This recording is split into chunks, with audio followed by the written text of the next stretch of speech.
Governments will never save the people. They exist to exploit and destroy the people.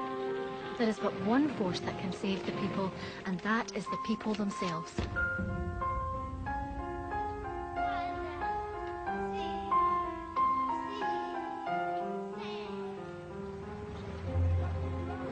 Anarchism, a century ago, the terrifying threat to world order.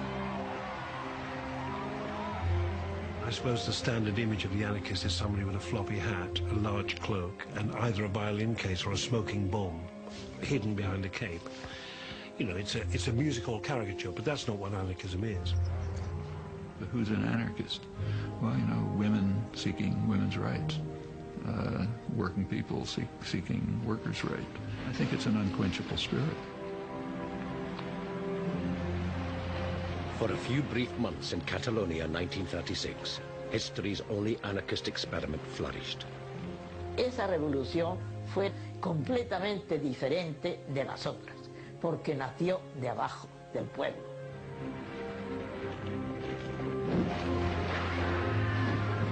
And it was a woman from the far side of Europe who reported its rise and its final defeat to the world. English-speaking workers, why are you sleeping while your Spanish brothers and sisters are being murdered? Where are your traditions? Speak. Act.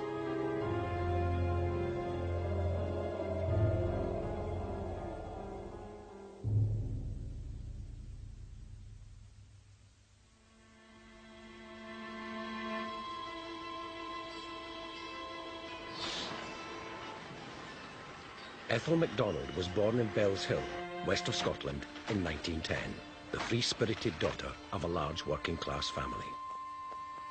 A laird, a boss, a rich man, a thief, a piper, a drummer, a silly little thief. When I was young, I made a 10. When I was 12, I ran away. When I was 3...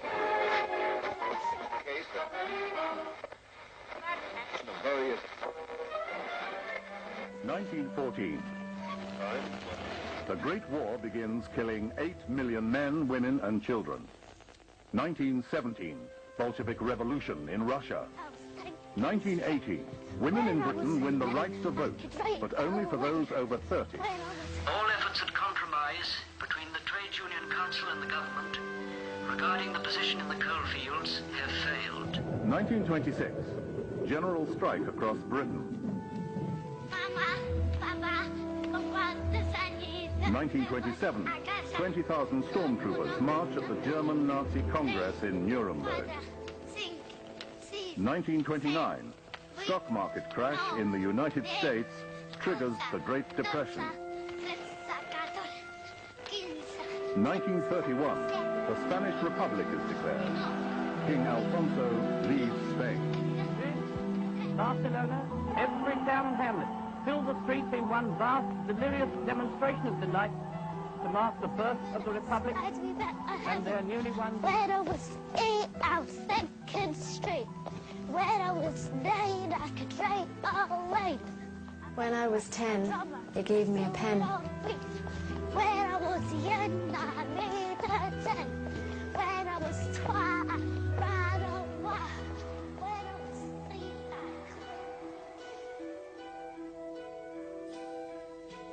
This is the story of an extraordinary woman caught up in extraordinary times in a distant part of Europe where revolution was moving fast.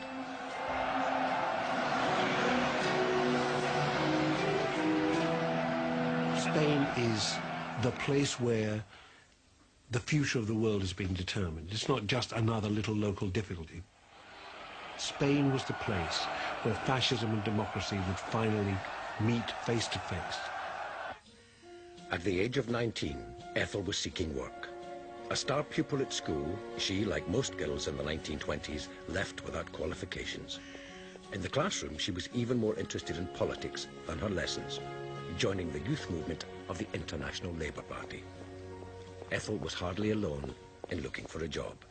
The Great Depression had Scotland and most of the developed world in its grip. British unemployment in 1933 exceeded 3 million. The women in Ethel's early life would have cooked and cleaned all day long for families of up to 10 children. Many took part-time work to eke out their men folks' paltry wages, cooking and cleaning again for the families of the rich.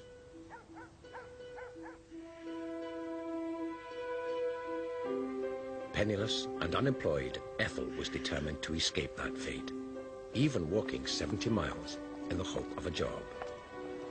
Early in 1933, the Labour Exchange sent me after a job as a waitress at Dumfries. When I arrived, I found the whole thing was a fake, and I had to hitchhike back to Glasgow.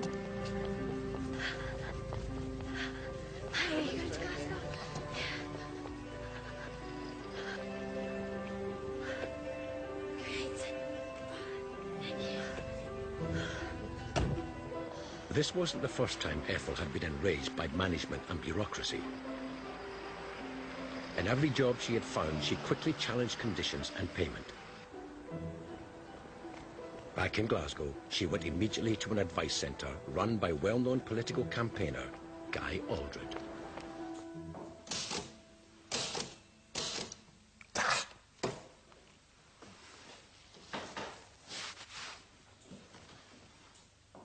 You can't type, I suppose? Can't be that hard. Guy Aldred was a very influential figure, I think. He was the editor of the anarchist newspaper Freedom. He was somebody who, as a young man, had spent a little time with a whole range of different organisations until he settled and became involved with the anarchist movement. Ethel and Guy Aldred clicked. He was dubbed by his supporters the guy they all dread for his fearless attacks on the state and employers. Perhaps we should start with my case. Ethel discovered anarchism and her political home for the next 30 years.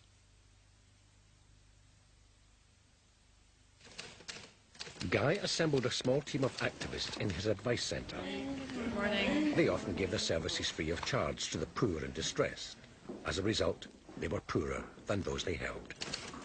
Guy Aldred, the Knickerbocker rebel, gave impassioned speeches on Glasgow Green, in law courts, and on every street corner defending the rights of the working man. He learned his trade as political speaker and provocateur in the turbulent London politics of the 1910s and 20s, adding his voice to socialists and communists in the public arena. Hello, citizens, men and women. I am taking advantage of this event to draw your attention. Finding an affinity with Glasgow's radical working class, Aldred had no faith in Parliament representing the interests of the poor. The issue then was free speech. The top of every radical's agenda was what to do about the rapid rise of right-wing movements throughout Europe. In 1922, the black shirts marched on Rome. King Victor Emmanuel looked on, while the fascists seized control of all Italy. Mussolini had become Europe's first totalitarian dictator in 1926, outlawing other political parties. In the whirlpool of Europe's politics, the scum was coming to the top. Even here, the first germs of the disease. In Britain, Oswald Mosley organised the British Union of Fascists. From the beer cellars of Munich came a new voice. A leader was in search of a people, and a people was in search of a leader. In Germany, Hitler became Chancellor in 1936, immediately setting about rearming the country and creating the SS. Democrats and radicals alike, the spectre of fascism was terrifying, and they knew that a final terrible showdown with the extreme right was inevitable.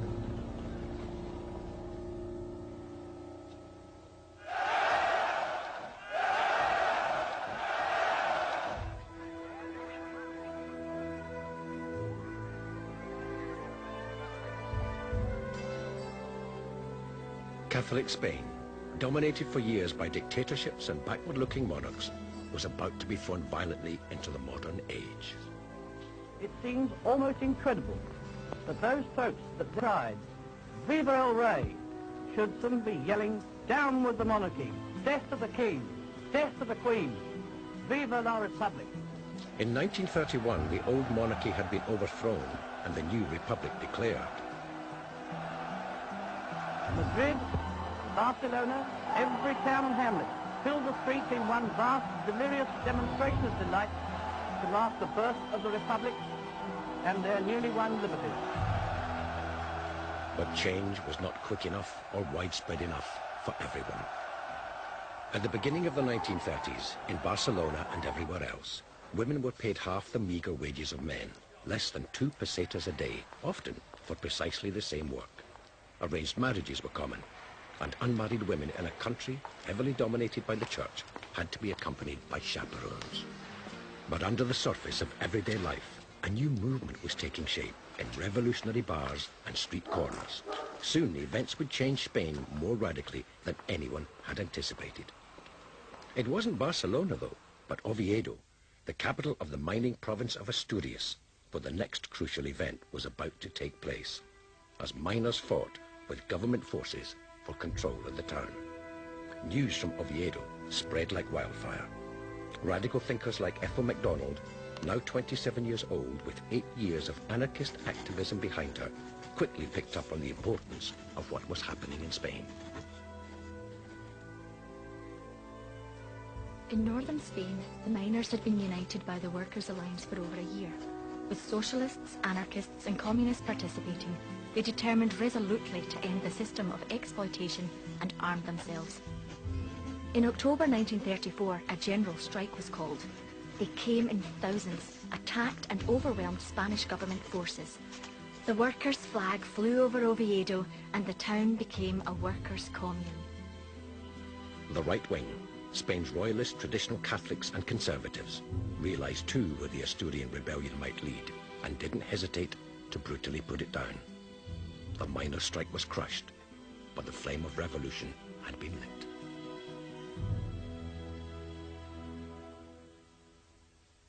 Spain is in the grip of an election. All parties have made their appeal to the people, and Barcelona has good reason to be satisfied with the result, a clear victory for the parties of the left. Things begin to accelerate in February of 1936, when a Republican government is elected on the same program it had been elected on 5 years before. But 5 years before, it had failed to fulfill most of its promises to bring about social change. It had promised land reform, and that had got diverted and not been fully implemented. It had promised trade union rights, and those rights had been driven back in the previous couple of years. It had promised secular education and limits on the power of the church. None of this had really been carried through. But elections in Spain don't blow over after a little mild cheering.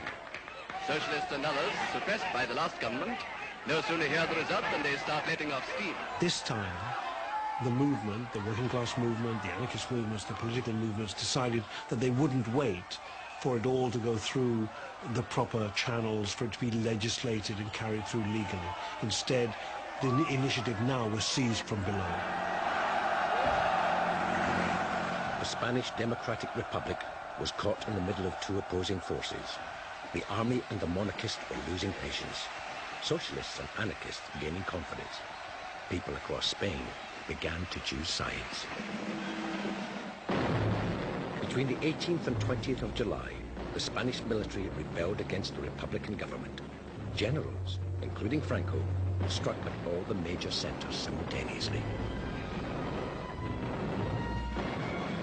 Civil war in all its naked horror inflames the whole of Spain.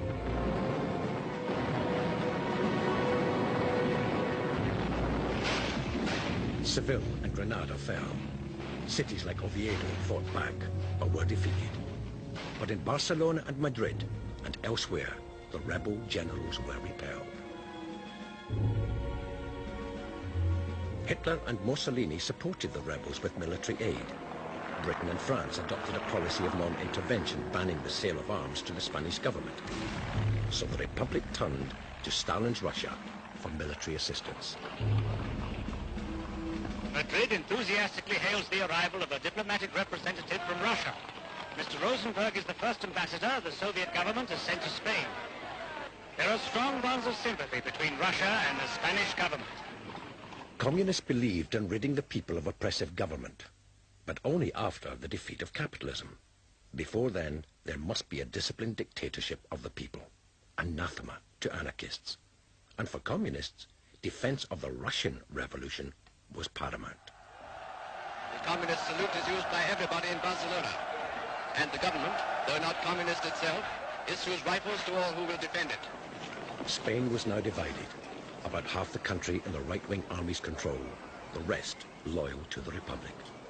The people of Barcelona took to the streets and built barricades, knowing full well they'd need to defend their city again. Days lengthen to weeks, and still the burning, fighting, killing go on in the desperate battle for power.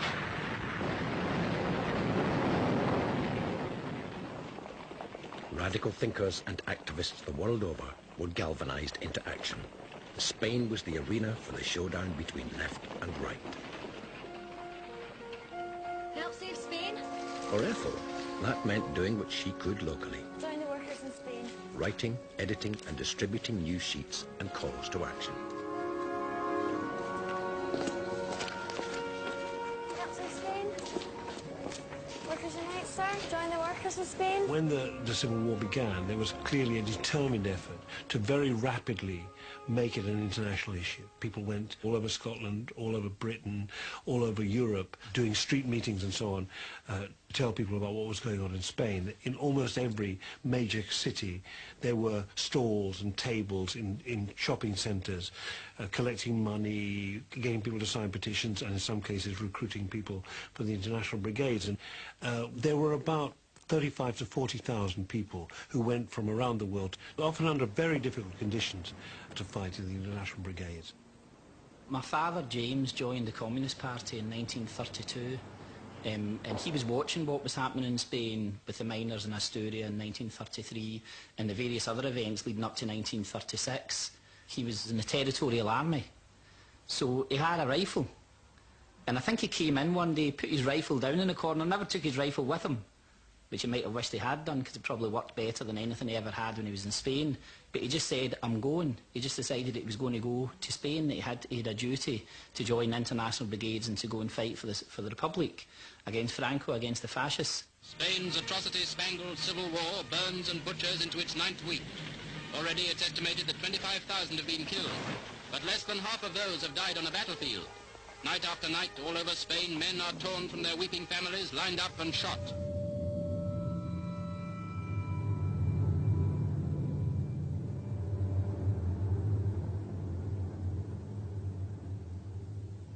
André Prud'homme, leading French anarchist, wrote to Guy Aldred from Barcelona, requesting an English-speaking journalist to inform the world of Catalonia's revolution. Well, we don't even have the funds for the bus journey out of town. Well, what an opportunity. With her writing and propaganda skills, Ethel was an obvious choice. Glasgow anarchists managed to raise funds to send her and her comrade, Jenny Patrick, to London, where sympathisers raised money to get them to Paris. The initiative for the international brigades was largely Communist Party. The Communist Party internationally mobilised the international brigades at a series of meetings around the world. From Paris, sympathisers' generosity got us to Perpignan. From there, we walked, hitchhiked and nearly starved our way to Barcelona. The anarchists also had their own network, and in fact they often, if you like, went by different underground railways and arrived by different routes. Come on. It was difficult because, for example, Britain and France were involved in non-intervention, and therefore it was actually, strictly speaking, illegal to go to Spain. There are people going to Spain who are virtually penniless. I mean, virtually penniless, and they're not giving up jobs to go to Spain, but they don't have degrees, and they're not journalists, and they're not tourists, and they're not travellers. My father talks about the journey about leaving from George Square in double-decker buses and going down, and on the journey they seem to have been well treated and things worked out okay until they got there. They did 6 weeks training and then thrown straight into battle. Literally the back of the truck opened and went out, and that was them in the battle, and it was just absolute chaos and really quite disorganised. But I think it was a different kind of fighting. I mean, the Spanish Civil War, you have to think that there was something like Guernica, which was like Fallujah, the flattening of a place, and that kind of bombing. That was something that was part of a very modern warfare on the one hand. On the other hand, you'd, I think, the last cavalry charge in modern military history.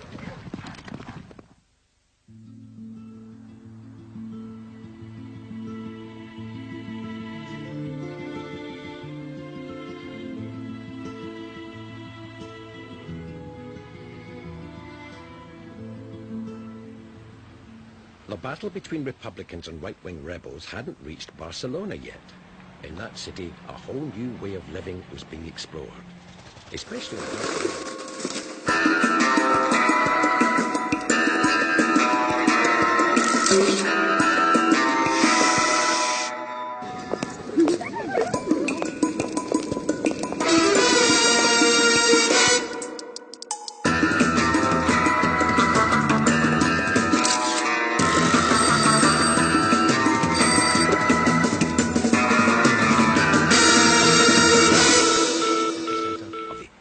movement.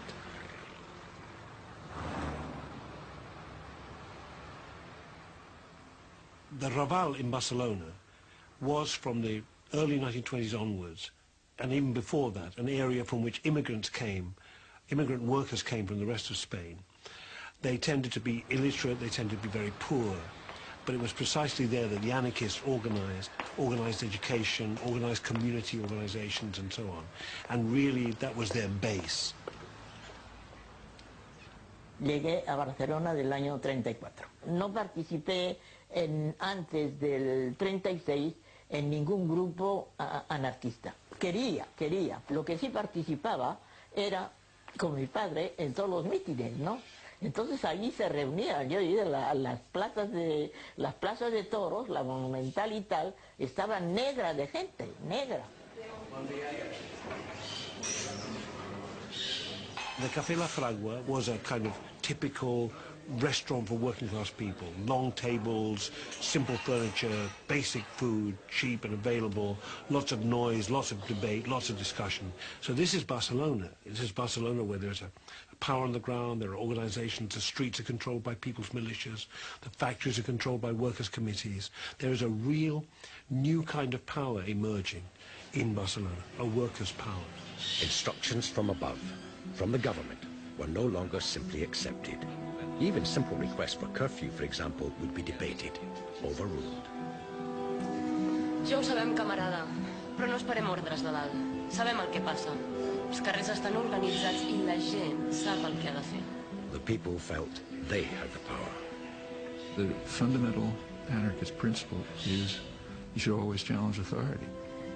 And if it can't justify itself, which is usually the case, then you should work to dismantling it and creating a freer and more libertarian relationship among people. Nosotros defendimos al concepto humanista, a la lealtad, a la honestidad, a los principios que fueron básicos del anarquismo, de sacrificio más que de lucro. En fin de cuentas, de lo que se trata es de abrir brecha, de no someterse, de ser dignos, de ser hombre, de luchar por nuestra propia dignidad. Lo que aporte o no aporte, los que sigan o no sigan, pero yo creo que es la misión del hombre como la mujer, ¿no? De defender su dignidad, su derecho a ser, su libertad, colectiva e individualmente. It looks from the outside as if there was a spontaneous anarchist revolution in 1936, but it's really misleading. There was a long preparatory period just in the general population, in which the ideas, assumptions, the conceptions of how to run a more free society just became instilled in people.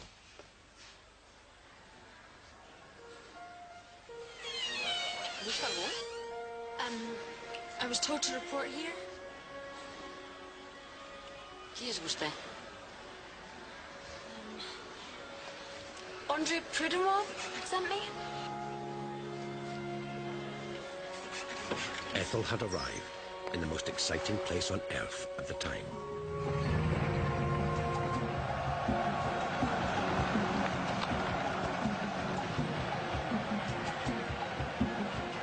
For 10 extraordinary months in 36 and 37, the region of Catalonia became the center of one of the most radical revolutions in world history. Some 3 million men, women and children were involved. In the countryside, surrounding Barcelona, peasants formed communes on land confiscated from the old ruling elite. Workers took over the factories. Police were replaced with civilian self-defense forces. In Catalonia, 3/4 of the economy was under anarchist control, hotels, shops, barber shops and restaurants were collectivized and managed by their workers, often making them more efficient. En la calle Viladomati, Gran Vía, de un antiguo convento, y ahí se hizo, primero dice Universidad Popular, y luego quedó en el Instituto Libre. From each, according to his ability, to each, according to his needs, was put into practice. In some communes, money was entirely eliminated and replaced with vouchers and bartering schemes. A partir del moment que la revolució s'extén per Catalunya, en algunes de les zones catalanes, al centre o a la zona costera, hi ha algunes col·lectivitzacions en mans d'anarquistes que sí que deixaran d'utilitzar la moneda corrent i que faran un altre tipus de moneda o fins i tot utilitzaran el sistema de l'intercanvi. Però bàsicament aquest tipus de substitució de moneda per l'intercanvi és més un mite que una realitat que s'estén per tota la Catalunya revolucionària de l'any 36. Per tant, la moneda continua utilitzant-se i sí que és veritat que a vegades entre unes col·lectivitzacions i unes altres s'intercanvien els productes. A una li sobrava, per exemple, blat i a l'altra, en canvi, tenia un excedent de vi. Every facet of life was being experimented with.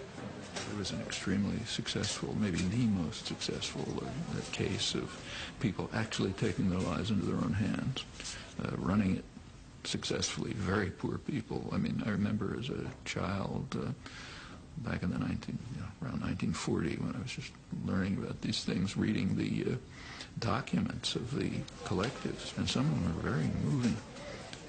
There was one in particular, a village called Membria, which describes itself as, these are just documents put together by peasants and workers in different places. They describe it as the poorest village in Spain, but the most just. Barcelona's a marvellous place in its architecture. The buildings are really wonderful, each one gleaming brightly and not a trace of soot or grime. In the main square, the Plaza de la República, the white walls of the Generalitat, the government offices, glisten in brilliant sunshine. Birds are singing in the trees and the sky is the most beautiful blue I've ever seen. Civilian soldiers dressed in their inevitable dungarees and little red and black Glengarry bonnets and smoking endless cigarettes strode casually in Las Ramblas or chatted to the girl soldiers in the Plaza Catalunya. Y yo recuerdo que las chicas de donde yo trabajaba tuvieron la ocurrencia de comprarse, porque nadie los llevaba, de comprarse unos sombreros y venir a trabajar con sombrero, porque entonces solamente los llamaban las burguesas, ¿no? Las chicas bien. Y entonces tuvieron la ocurrencia porque nadie compraba sombreros, ¿no? Entonces, sí, aquello fue un gran cambio. This new confidence, this thirst for change, came as a reaction to years of repression. Yo recuerdo que había una muchacha muy bien arregladita, muy todo eso, y a mí me extrañó enormemente porque esta chica no sabía leer, no había ido a la escuela. Entonces yo me extrañaba, ¿no?, que una chica de mi edad y todo eso, de que no tuviera ni siquiera esos conocimientos elementales. Women's lives changed radically. The Republican government had improved things in allowing divorce in exceptional circumstances, but anarchist women wanted more. In 1936, they founded their own pressure group, Mujeres Libres, Free Women. Yo creía que era una cuestión de mujeres mayores, de 30 años para arriba. Entonces yo no llegué, sí conocí algunas que estaban en Mujeres Libres, pero es que tampoco me hablaron ni me hicieron, ¿quieres apuntarte? No tenía ni el PUR, ni contra, ¿eh?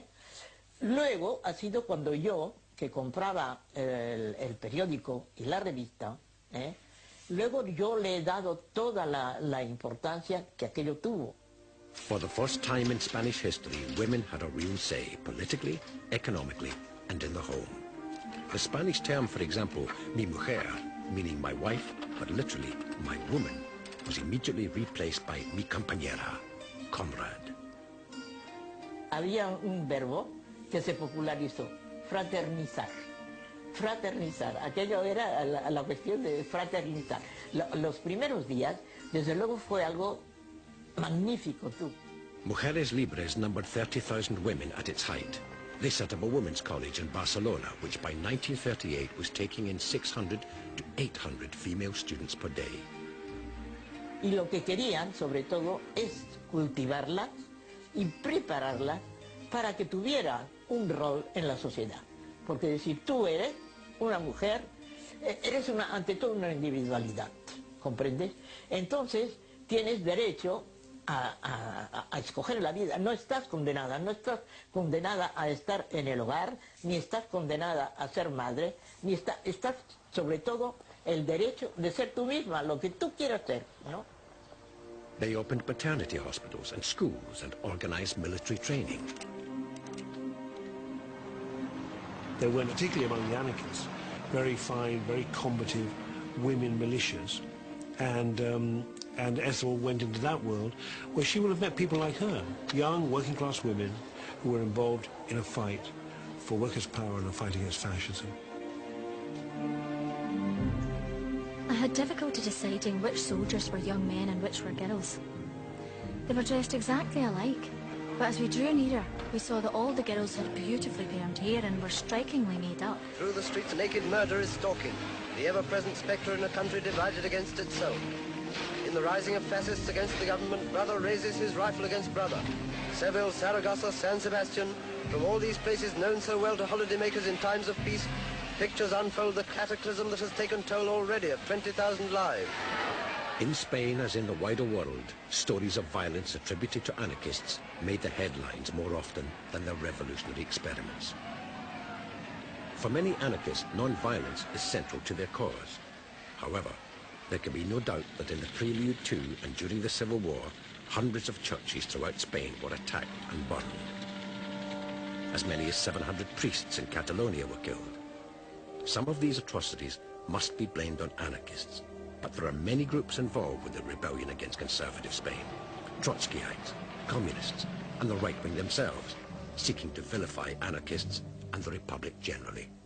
At the early stages of the Spanish anarchist revolution, there were acts of violence, like killing of priests, for example, burning down of churches and so on, which were unconscionable, but were a reaction of very oppressed people to highly oppressive institutions which had been crushing them for centuries. And when people liberate themselves, unpleasant things happen. Anarchism is not a doctrine. Nobody laid down the dogma. I think it should best be looked at as a kind of a tendency in human thought and human action and human affairs, a tendency which is certainly based on principles. Fundamental principle is that authority is not self-legitimating. Our cameraman is on the spot, securing the first sound film interview in the trenches. We are here 3 miles from the capital of Spain. The town is under our eyes. The Spanish Civil War was the first truly media war of the modern age. Radio, film, and poster art were all brought into play. The walls of the city, said one observer, became an anti-fascist art gallery.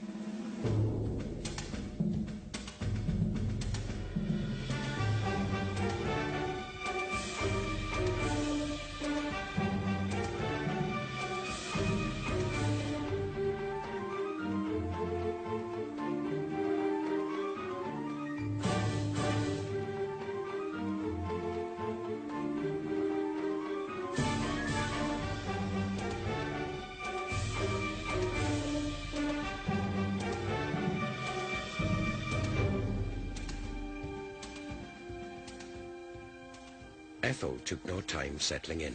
From the moment she arrived, she recorded, commented on, explained events in Spain generally, and Barcelona specifically. She sent her articles home to Guy Aldred to print in news sheets and pamphlets. Our victory is sure, because the Spanish proletariat has the will to conquer. The almost superhuman determination of the workers on July 19th, when they destroyed, without any preparation, the whole fascist army in Catalonia, will be repeated on the fronts of Andalusia and Aragon. From our cameraman in the vital northeast sector of the Spanish war front comes news that is no less important than the attack on the capital. For with the world's spotlights on the fight round Madrid, we're apt to forget that Catalonia and its capital, Barcelona, are by no means conquered. Day after day, along a 100-mile front, these men hold the lines against fierce attacks by forces of Moors, used by General Franco as his main spearhead. Ethel knew this war wasn't simply a war between left and right, between the democratically elected republic and the military. There were divisions opening on the left itself. She was an anarchist through and through.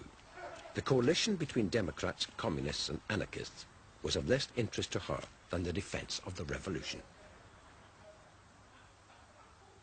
She was at pains to distinguish right from the beginning the difference between anarchist and communist positions. The Spanish worker wants the assistance of the world proletariat to end once and for all class differences and exploitation. According to the communist Santiago Carrillo, we are fighting for a democratic republic, for a democratic and parliamentary republic. It should be clearly understood that we, the anarchists, are not fighting for the democratic republic. We are fighting for the triumph of the proletarian revolution. The revolution and the war are inseparable. Without your British government's consent, these troops could never have been brought across the Mediterranean. Without your apathy, the Moorish troops would never have entered Spain. The anarchists were organized around the CNT, the National Workers' Confederation, the largest trade union in Catalonia. From within the CNT, the Iberian Anarchist Federation, the FAI, operated the political and campaigning arm of the movement. At this early stage, anarchists and communists were still working together, but the ideological and political differences were profound. At the start of the war, the Communist Party was very small. Probably had 3,000 members or so, compared with the hundreds of thousands who were in one way or another led by or influenced by the anarchists. They were small, but because they, if you like, because of the international connection, because of their connection with Russia, they had, if you like, an authority or a possible weight greater than their numbers. And therefore they went to the Republican government and offered their support, and in doing so, really they were kind of deploying the promise of Russian support too. Ethel wrote about everything. The progress of the front line, almost within hearing distance, the tensions between the factions, the work done in collectivized villages and factories. Living and working in a city on edge, waiting for a attack at any moment, was a rich source of material.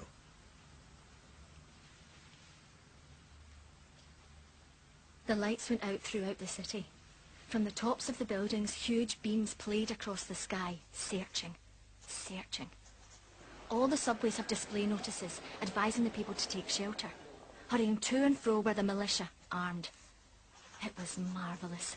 It reveals wonderful determination. The 15th International Brigade was where the majority of volunteers were placed. 40,000 people worldwide came to fight in Spain. Over 2,000 British, a quarter of them Scots. Barcelona, November 10th, 1936. This evening we went to a meeting of the French and German sections. D'où êtes? Pardon? Que d'on êtes? Ah, désolé, mademoiselle, je parle pas espagnol. This place is full of people of all nationalities. Most of them are about 25 to 30 years old. Romanians, Bulgarians, Russians, Germans. This is the kind of international that will unite the human race.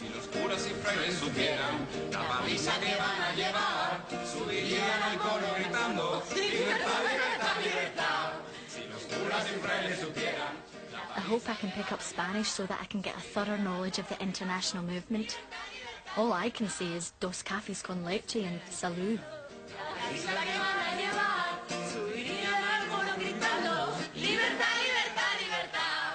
Everyone says that Spanish is simple. But to me, the pronunciation is like committing suicide. I almost trip over each word. Nothing depresses me so much as the fact that I don't understand what's being said, and I'm unable to ask exactly what I want. It gives me an inferiority complex.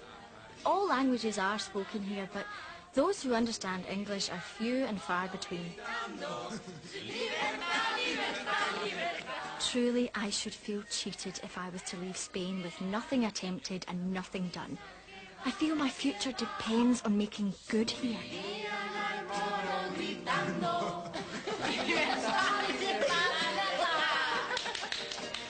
I shall do great things when I'm back in Britain, but I want to achieve something here first.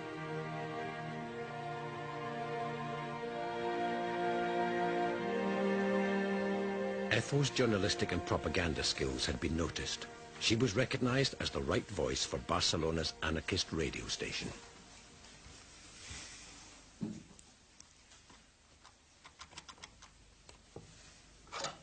Radio was the new and compelling media of the day, and fast becoming an important weapon in Spain's ideological struggle.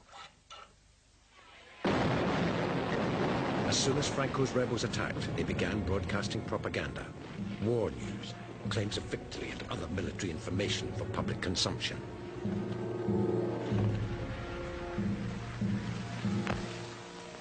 Every radio station was directly controlled by either the rebels or loyalists solely for the dissemination of propaganda. In Catalonia, the radio station was a crucial medium for volunteers from every country, English being the one language many of them had any knowledge of other than their own. 2, 1, dentro.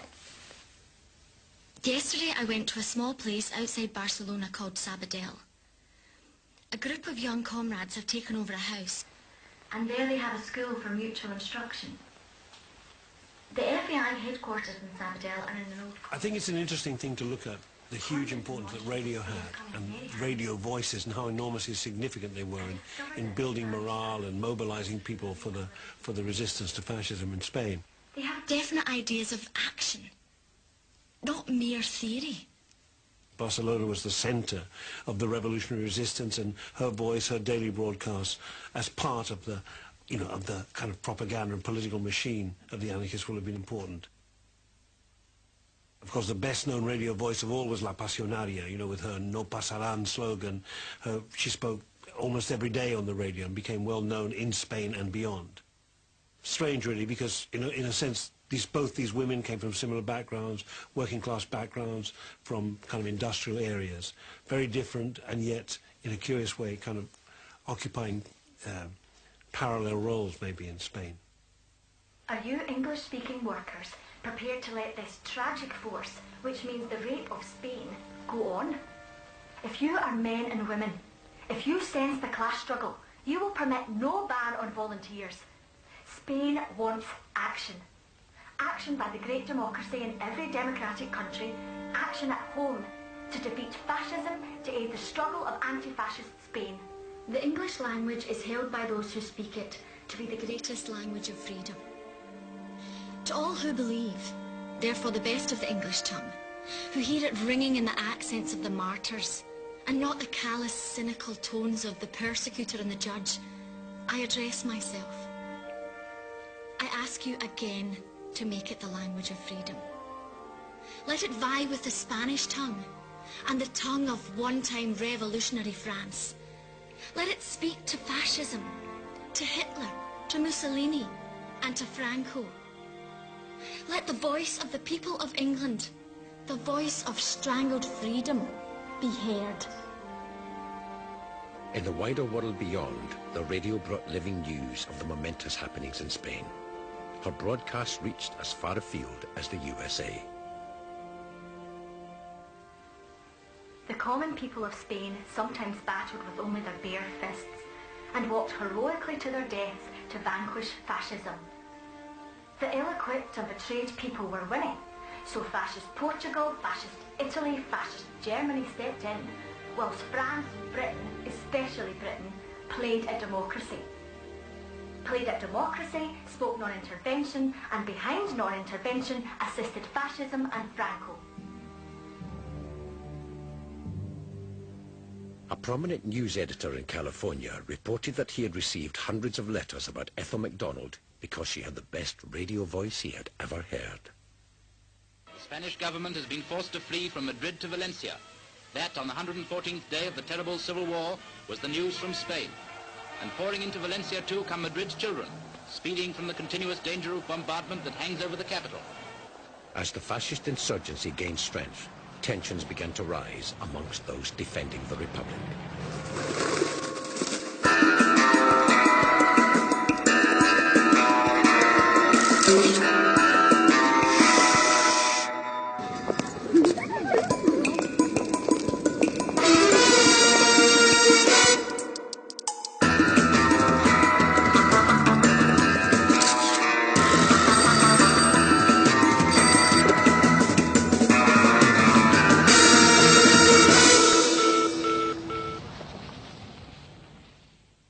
On November the 14th, Buenaventura Durruti, a leading anarchist, returned from the Aragonese front, where he commanded a force of 5,000, the legendary Durruti column. Ethel reported his sudden and mysterious death on the 19th of November, 1936. I was at the internment. The streets of Barcelona were packed. Durruti's dynamic integrity is a serious loss to the workers' struggle. Except for the fact that liberty does survive the death of its prophets and its warriors, one would wonder what would come of such a loss. His body rested all night in the hall of our headquarters. We honour his memory and the uniqueness of his energy and courage combined. Durruti was shot either by a sniper or accidentally by his own pistol. But in the heightened atmosphere of Barcelona at the time, his death provoked further division and rumour, even amongst anarchists themselves. Sobre la mort de Durruti hi ha encara una sèrie d'hipòtesis obertes. En concret n'hi ha tres. Una és que el van matar els propis anarquistes, sobretot els anarquistes més radicals, contraris a que la CNT formessin part dels governs. Una segona interpretació és que va ser assassinat pels comunistes, és a dir, pels que deien els contrarrevolucionaris, i la tercera és que se li va disparar la seva pistoleta que duia sempre penjada. The disagreements between the various Republican factions was becoming a problem. Anarchist leaders felt they needed to take action. With the fascist threat coming ever closer, the Madrid and Barcelona headquarters would soon be involved in fighting. Bé, els anarquistes durant aquells moments, a setembre del 36, estan rebent de part dels comunistes com una pluja enorme d'epítet, és a dir, tant els diuen que són uns salvatges, que són uns incontrolats, que perdrem la guerra per culpa dels anarquistes. Tota aquesta unió de coses i de forces fa que els dirigents anarquistes considerin que és necessari entrar en els governs. Intervenir en el govern significa anar en contra dels principis anarquistes, que no són, estan en contra de la política, en contra de l'Estat. With a report that Madrid is almost completely surrounded by General Franco's army, the center of government hopes in Spain is in Barcelona, probably the only city that isn't immediately threatened by attack.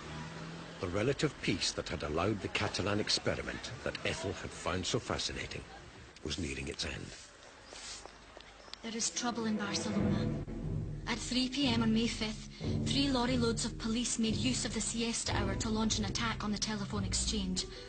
They seized the ground floor without difficulty, but our comrades in the building barricaded the stairways and swept them with machine gun fire.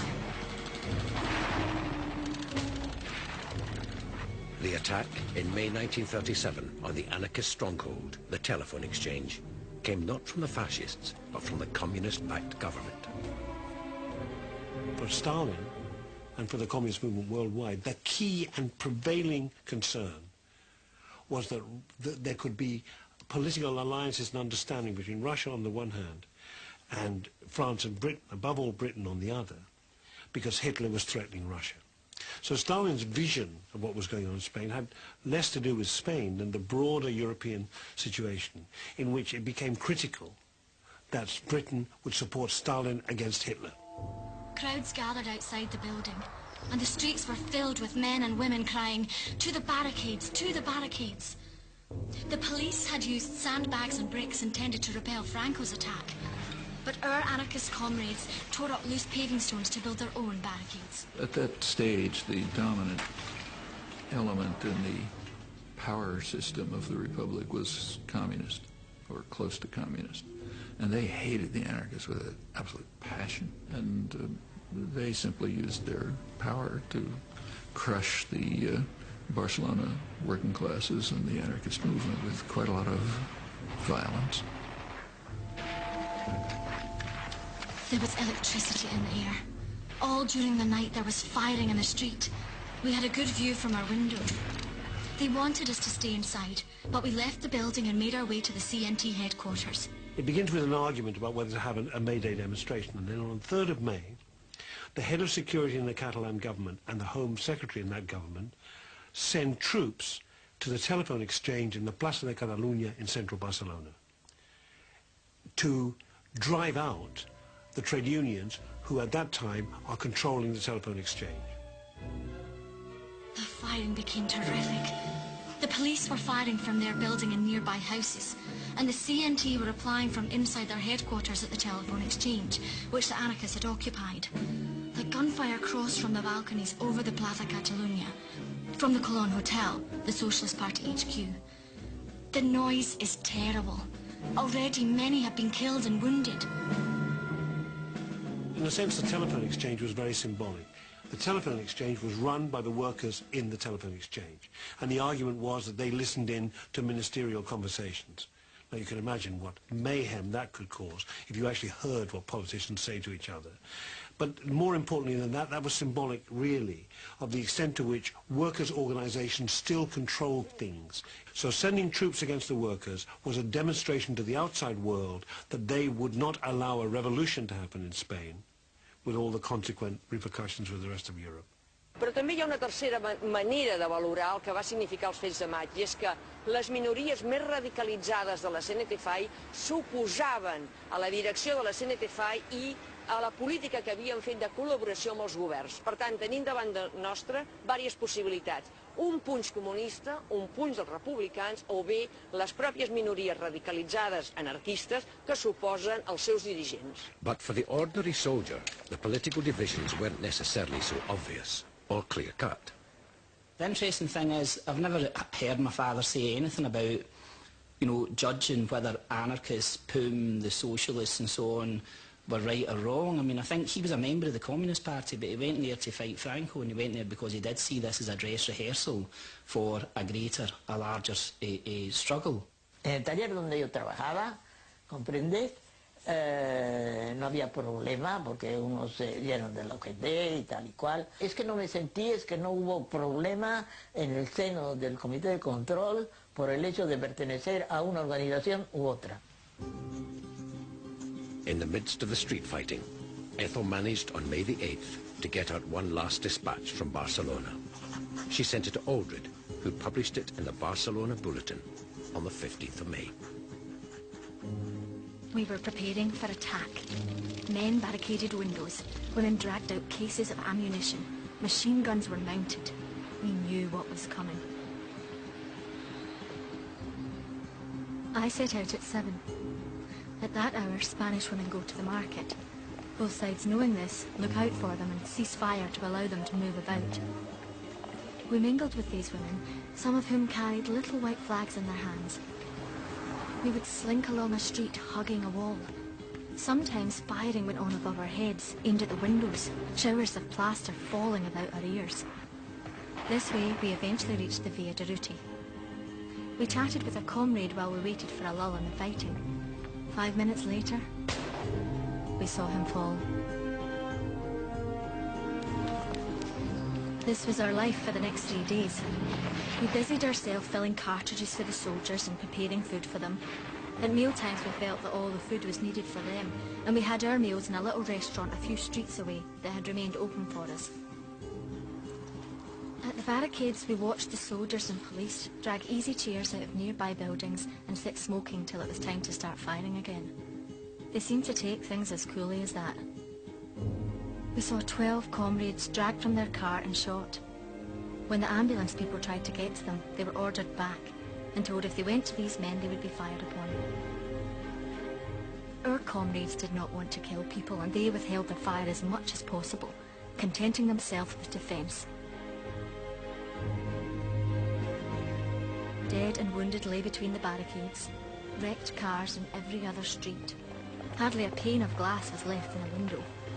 All the street lamps were shattered. Walls were wrecked by bombs. As soon as the fighting stopped, wives and mothers hurried through the streets searching for their loved ones. The streets were filled with fear-stricken and frenzied women. A partir del 6 de maig el que sí que queda clar és que la CNT-FAI ja no formarà part fins al final de la guerra en els governs ni de la Generalitat ni a Madrid, però també significarà per als militants més radicals de la CNT-FAI un període molt negre.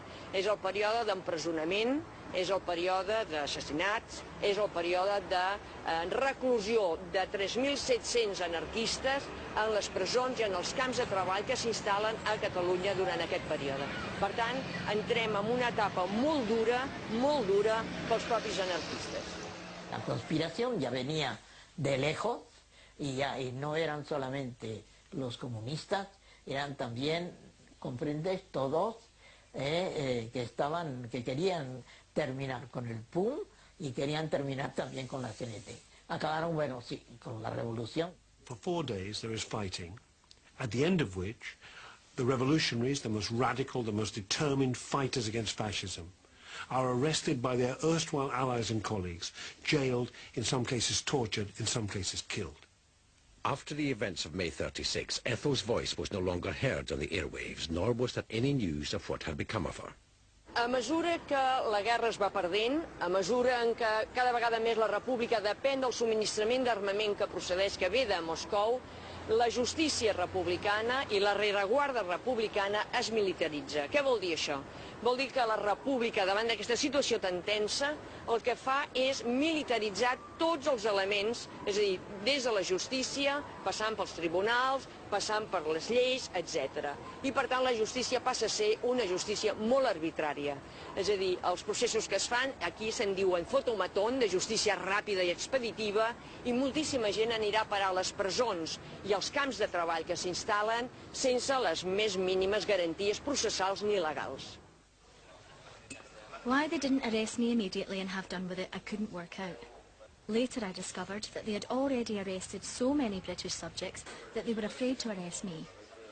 Apart from making representations for other prisoners to the authorities, who hated me, there was little I could do. On several occasions, the assault guards raided the cafe looking for armed revolutionaries. I passed myself off as a wife of one or other of the men. It was nerve-wracking. On one occasion, a young lad slipped me 2 bombs and a kind of flapjack. The guards searched everyone, but missed me.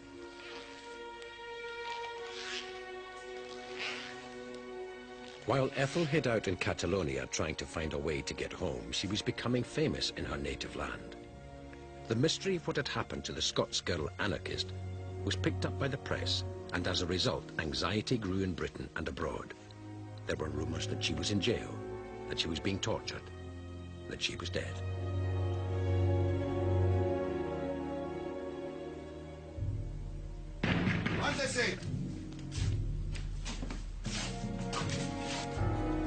One night, at about 1 o'clock, there was a thunderous knocking at the door.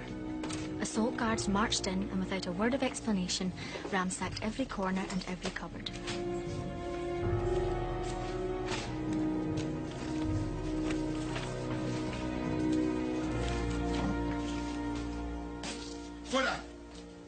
Eventually, they took me to the police station and left me there all night.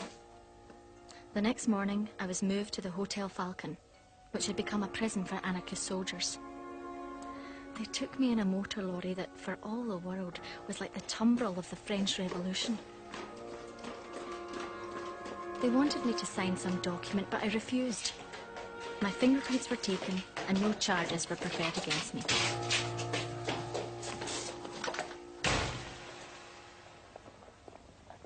The fate of volunteers missing in Spain attracted international criticism. In Spanish law, charges against prisoners must be laid within 30 days. In practice, they were locked up indefinitely. But the day finally arrived when the authorities decided to charge Ethel formally. 1. Found in possession of foreign money. 2. I was a fascist, because files in my possession had formerly belonged to a fascist. Actually, I'd found them in the CNT and merely made use of them. 3. Associating with prisoners and conspiring with them in a foreign tongue. Now that she had been formally arrested, Fenner Brockway, a leading member of the British Labour Party, managed to have charges against her lifted. Fenner Brockway es trasllada al que és la presó en aquells moments on estan concentrats 150 persones. Aquesta presó estava situada exactament aquí davant, i era l'antiga seu del PUM al capdavall de la Rambla de Barcelona. Quan entra Fenner Brockway es queda absolutament astorat, perquè es troba amb 150 persones en una situació molt precària. Només hi ha un lavabo, només hi ha una pica per rentar-se les mans, a més, només els hi reparteixen dos menjars que són sopa i un trosset de pa al dia. Hi ha moltíssima gent molt malalta, amb polls, amb una situació absolutament desastrosa. I sobretot pels brigadistes internacionals, que aproximadament n'hi havia uns 30, i que no tenen cap suport de les famílies que hi havia a Barcelona. Towards the French frontier, an endless procession of refugees winds on, driftwood on the seas of political passion, met by French guards who examine credentials and give out food. Citizens escaping the fighting south and west of Barcelona were flooding through Catalonia to get to the safety of France. The Republican Guard checked their papers at the border, so Ethel needed a visa to leave the country. The British consul told me that friends in Britain and America were preparing for my being allowed to leave the country. But I couldn't do that until I got a pass, and if I tried to get one, it would be an excuse for my arrest.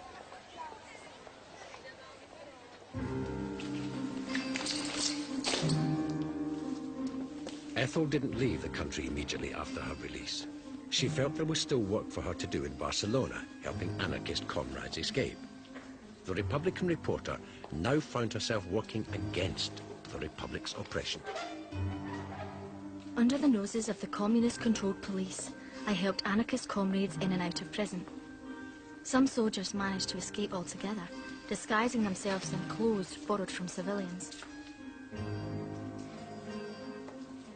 We approached the crew of foreign ships to beg secret passage for wanted men and women in danger.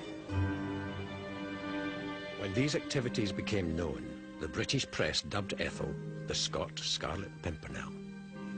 She managed to get a letter back to Aldred and Jenny, her anarchist travelling companion who had got out of Spain before the crackdown. Dear Guy, I know you've been expecting to hear from me sooner than now. I'm still here, but unable. I'm in hiding. I can't get a visa. If I apply, I'll be arrested. If I don't, I'll be arrested. I can only leave the country with the help of comrades, but most of the people I knew here left for their own countries, and sometimes it's pretty lonely. Conditions in prison were bad, but we kept up the struggle. We managed to persuade everyone in every prison to strike at a certain hour on a certain day. I used to collect packets of letters from the other prisoners and smuggle them out with my own, in the cans which were brought to us in prison. The cans, thanks to careful planning, always landed in the hands of the same man, who knew what to do with them. Everything was cut and dried. Street plans were prepared, and everyone knew, if they escaped, exactly what to do and where to go. The letters and arrangements for those going abroad were handed to a French skipper. I'm still here, but unable to leave the country legally. I am a terrible sight. I have lost everything. I need your help and solidarity. Please do not fail me. Not that I am afraid, but I would be foolish if I didn't know the danger I am in. Beyond the prisons, the Civil War itself was going badly. The Republic was losing ground to a far better organised rebel army. Britain, although still not taking sides, was increasingly worried about the safety of its nationals in Spain. Barcelona becomes the storm centre, as General Franco's threat to bombard the city leads our government to take steps to ensure the safety of British citizens. That safety will now be provided by the formation of a neutral zone south of the harbour. At the docks I was questioned, but after a few minutes they allowed me to pass. I was never so thankful in my life. After almost a year, Ethel fled the country she had longed to help.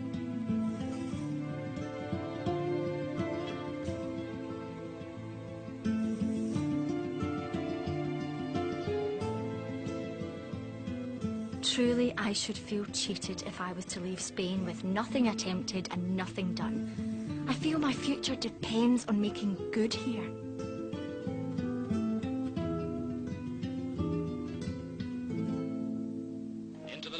town of Le Pertu on the Spanish border comes an unending stream. For days they have been trudging along rock-strewn tracks over the snow-capped Pyrenees. Leaving Spain behind, Ethel embarked on a speaking tour. The French, surrounded by fascist states, Italy, Germany, and imminently Franco-Spain, were keen to hear what the anarchist journalist had to say. A struggle is taking place in Spain that should have the assistance of all decent-minded men and women in every part of the world. But what do we find? There is no united action to assist the proletariat of Spain in their struggle. Instead, we have a united front of socialist and communist parties with capitalism. It's a battle of a ragged band of raw recruits against a mechanized, highly trained army. Town after town falls to Franco with little resistance. Our victory is sure, because the Spanish proletariat have the will to conquer. Refugees stream out before Franco's advance. From out of the fields of Andalusia and Asturias, fertilized by the blood of the heroic proletariat, will rise a new Spain of the proletariat. German planes, Italian planes bombed the city, and still Madrid held out. This was the Spanish Revolution, challenged into existence by insolent fascism. Madrid in a state of siege shows the effect of constant bombing by insurgent planes that fly over the Spanish capital by day and night. The workers of Spain rising to destroy Hitler, Mussolini and Franco. In an official statement by the mayor of Barcelona, he has announced that the city has been raided from the air 23 times. The Spanish workers are holding the pass. They cannot hold it forever. Will you not rally to their assistance? Madrid calls. Barcelona calls. Your past calls. Workers of Britain, act.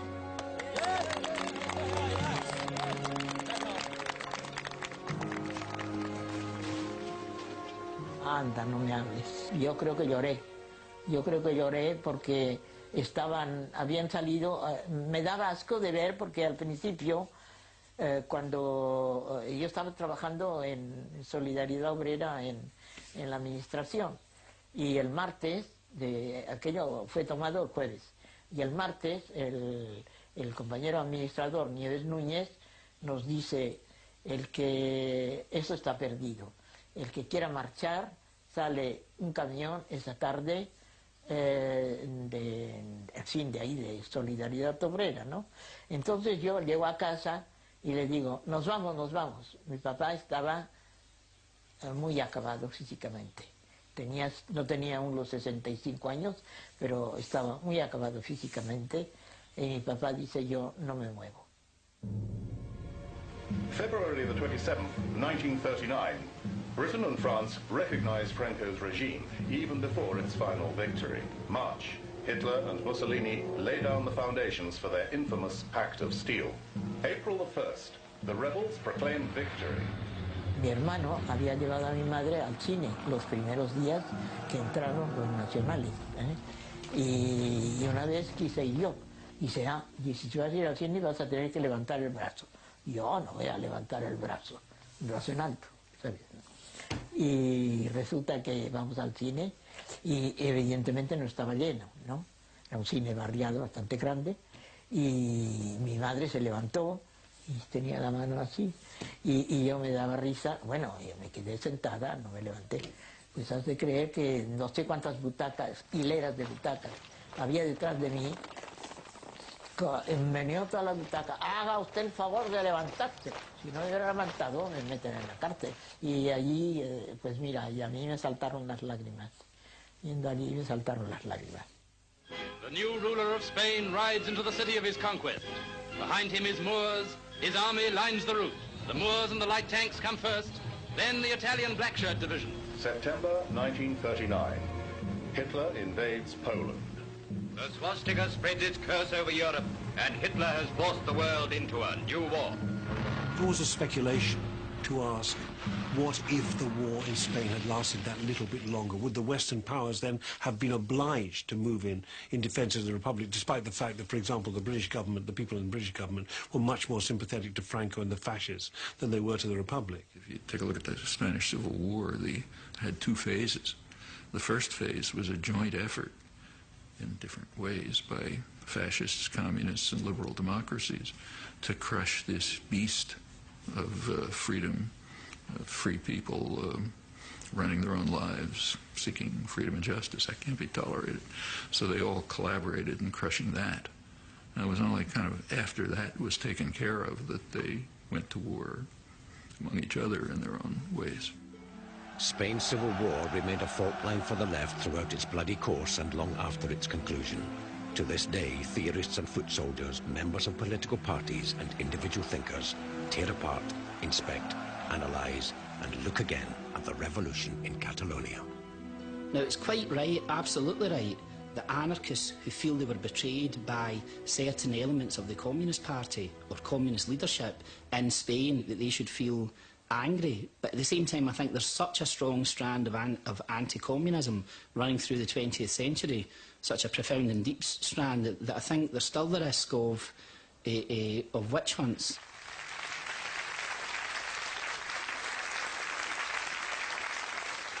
Thank you, everyone, for welcoming me. Today, Spain is lost. I went to Spain full of hopes and dreams. It promised to be utopia realised. I returned full of sadness, dulled by the tragedy I have seen. The aftermath, in many ways, was even more terrible than the war. More people died after the Civil War than died during the conflict, because what followed after the end of the war was repression, revenge for their defying Franco and the rebellion. Despite all the forces that stand in our way, working people of true heart and real bravery will continue to fight for justice and equality. The revolution will one day happen. The low rumble of an eruption beginning deep down will eventually burst. It may take a decade or less. It may take a century or more. But come it will. Whenever you have a period of an upsurge of activism, say the 1960s, or today for that matter, you find anarchist strains all over it. The human spirit will not allow itself to be squashed and imprisoned forever. I mean, 70 years after the Spanish Civil War, I look around the world and what I see is that, you know, the spirit of resistance and rebellion, the desire for change is as vibrant and real and immediate as ever it was. Capitalists, communists, no matter how they try to suppress us, the people will run out of patience with them. There are the beginnings, for the first time, of a real popular movement questioning the right of existence of corporations. I mean, those are the major institution of the 20th century. Capitalismo no se justifica a sí mismo, ni la ambición del dinero, ni la ambición del poder. Spain and the Spanish Civil War is part of the history of a living movement which rises and falls over time. Lo que queremos es avanzar. The resistance continues, the movement grows. It's a new movement, different faces, but the same spirit. Pese a lo que les pese, nuestra verdad la seguiremos diciendo y por eso existimos y por eso sigue existiendo otras organizaciones menos preponderantes que lo era antes, pero que siguen hablando en nombre de esa libertad y en nombre de esos ideales. No nos entierren, no hemos muerto. Hay juventud que continúa en la brecha.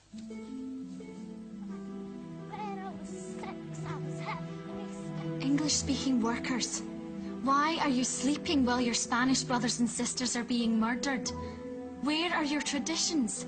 Speak, act,